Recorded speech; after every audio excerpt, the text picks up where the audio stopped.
Halo, ketemu kembali dengan saya Pak Frans, masih di channel Frans DL dengan timeline ikhlas berbagi rela memberi. Untuk kesempatan kali ini kita akan membahas materi statistika kelas 5, khususnya materi mengumpulkan data. Pengumpulan data itu dapat dilakukan secara langsung maupun tidak langsung. Berikut akan Pak Frans sampaikan beberapa cara yang dapat dilakukan dalam mengumpulkan data. Jadi kurang lebih ada 5 cara yang bisa dilakukan dalam pengumpulan data. Yang pertama adalah dengan pencatatan langsung, lalu yang kedua melakukan wawancara, yang ketiga dengan melakukan penelitian, kemudian yang keempat dengan menyebarkan angket atau kuesioner secara manual, kita bagikan kertasnya. Lalu yang kelima secara online, yaitu pengumpulan melalui Google Form atau bisa menggunakan Soho Form atau Jotform atau mungkin teknik pengumpulan lainnya ya secara online. Nah, akan kita bahas satu demi satu. Yang pertama adalah pencatatan langsung. Pencatatan langsung ini contohnya misalnya seperti ini pada pertandingan bulu tangkis ya. Ada satu petugas, yaitu petugas pencatat skor, yang bertugas untuk mencatat poin demi poin yang diperoleh oleh pemain bulu tangkis itu. Nah, kalau kita lihat pada ilustrasi ini adalah salah satu tunggal putra kebanggaan negara kita, Jonathan Christie, atau yang biasa dipanggil dengan Jojo. Nah, kalau kita lihat dari papan skor ini, ya ini adalah pertandingan antara Jonathan Christie dari Indonesia kemudian melawan tunggal putra dari Denmark, Hans Christiansen ya, dengan berlangsung 2 set, di mana set pertama Jonathan Christie unggul 22-20 dalam pertandingan yang berlangsung kurang lebih 29 menit. Lalu pada set kedua sementara Jojo atau Jonathan Christie unggul 11-0. Atau contoh yang lainnya adalah misalnya ketika petugas puskesmas kemudian datang ke sekolah kita lalu akan memeriksa kesehatan. Ada beberapa hal yang dilakukan, misalnya adalah mengukur tinggi badan dan berat badan. Maka petugas itu akan mencatat secara langsung hasil pengukurannya. Ya, berikut Pak sampaikan contoh. Ini adalah contoh saja. Ya, petugas itu akan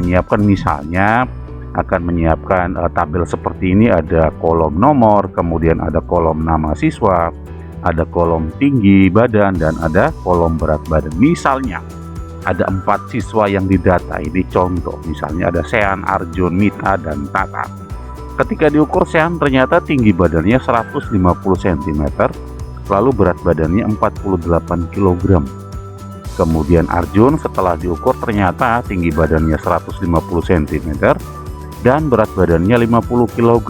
Lalu ada Mita, ketika diukur ternyata tinggi badannya 138 cm dan berat badannya 42 kg. Kemudian Tata ketika diukur ternyata tinggi badannya 138 cm dan berat badannya 40 kg. Jadi setelah diambil data, maka data tersebut akan dicatat secara langsung di dalam tabel. Ya, kurang lebih seperti itu untuk contoh pengambilan data yang pertama, yaitu pencatatan secara langsung. Lalu yang kedua adalah dengan melakukan proses wawancara. Nah, wawancara adalah tanya jawab dengan seseorang untuk dimintai keterangan akan suatu hal. Misalnya, kamu ingin mengetahui ukuran sepatu teman sekelasmu, maka kamu dapat menanyakan kepada temanmu satu persatu. Nah, untuk memudahkan proses wawancara dan untuk memudahkan proses pengumpulan data, maka biasanya kita akan juga menyertakan dengan tabel yang kurang lebih seperti ini. Ya, tabel yang pertama adalah nomor.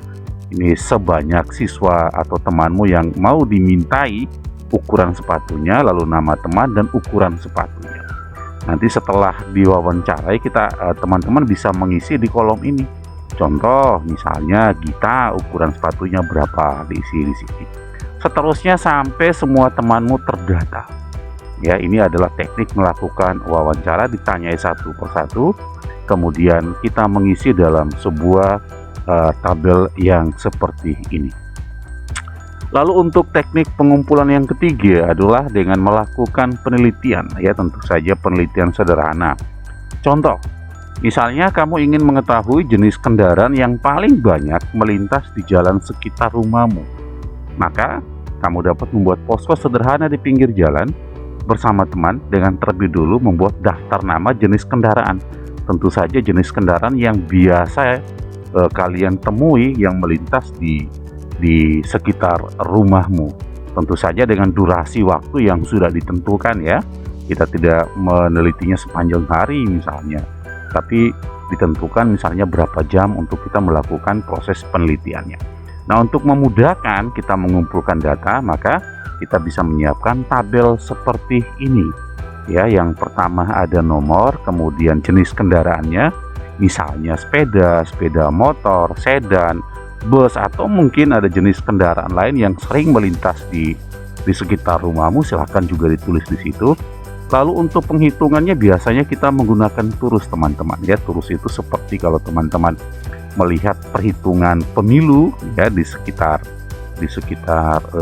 rumah kita ketika terjadi pemilihan presiden atau misalnya pemilihan wakil anggota dewan misalnya atau pemilihan kepala desa.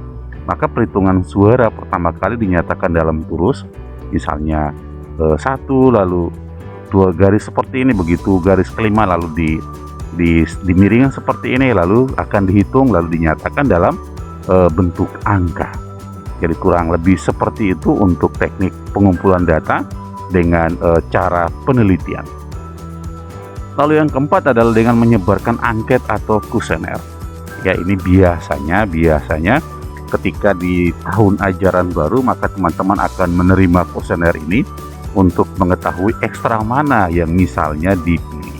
Ya, ini adalah salah satu cara mengumpulkan data secara tidak langsung dengan menyebarkan angket atau kuesioner. Contoh, misalnya ini adalah kuesioner olahraga kegemaran siswa kelas 5. Ada nama, nanti silahkan diisi. Lalu ada pilihlah salah satu olahraga kegemaranmu, berilah tanda silang atau berikan huruf X pada kotak yang tersedia. Jadi kalau misalnya ada yang suka sepak bola, ya silahkan diberi X di bagian sepak bola dan seterusnya. Lalu kertas ini akan digandakan sebanyak responden atau orang yang mau kita ambilkan datanya. Misalnya kalau kita mau mengumpulkan data kelas 5 ada 30 orang, maka kita akan menggandakan 30 kertas ini diberikan kepada 30 teman kita. Lalu teman-teman akan mengisi, kemudian kita mengumpulkan lembaran ini. Selanjutnya kita akan rekap dalam sebuah tabel seperti ini. Ya, ada 2 kolom, olahraga kegemaran, sepak bola, futsal, basket, voli, renang, bulu tangkis, sesuai dengan olahraga yang ditawarkan pada kuesioner. Lalu berapa banyak, frekuensi itu bicara berapa banyak. Misalnya dari 30 siswa setelah kita melihat lembarannya ternyata yang suka sepak bola 20 misalnya, berarti di bagian sepak bola kita akan isi 20 di sini. Seterusnya sampai semua data tersebut kita rekap. Ya, kurang lebih seperti itu untuk pengumpulan data dengan menyebarkan angket atau kuesioner. Lalu yang terakhir adalah mengumpulkan data secara online. Ini yang saat ini sangat familiar dengan mengumpulkan menggunakan Google Form atau Soho Form atau Jot Form. Ini ketika pandemi berlangsung, kita susah untuk bertatap muka satu sama lain, bertemu satu sama lain, maka proses pengumpulan data yang paling mungkin adalah secara online. Ada beberapa hal yang bisa kita lakukan atau bisa kita gunakan, misalnya bisa menggunakan Google Form atau Soho Form atau Jot Form. Nah, di sini Pak memberikan contoh adalah kita menggunakan Google Form. Misalnya kita ingin mengumpulkan data diri teman-teman kita, ya. Di situ ada nama lengkap, nama panggilannya, jenis kelamin, mungkin nanti ada berat badan, ada tinggi badannya, dan seterusnya. Gitu ya. Nah, ada beberapa langkah yang bisa kita lakukan untuk membuat Google Form. Langkah-langkahnya kurang lebih seperti ini. Yang pertama, kita tentu saja harus membuat sebuah formulir di Google Form. Ini logo dari Google Form ya teman-teman.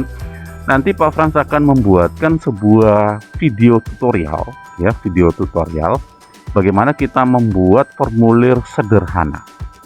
Formulir sederhana yaitu formulir Google Form itu sendiri. Lalu yang kedua, setelah kita membuat formulir, maka otomatis kita akan mendapatkan sebuah link.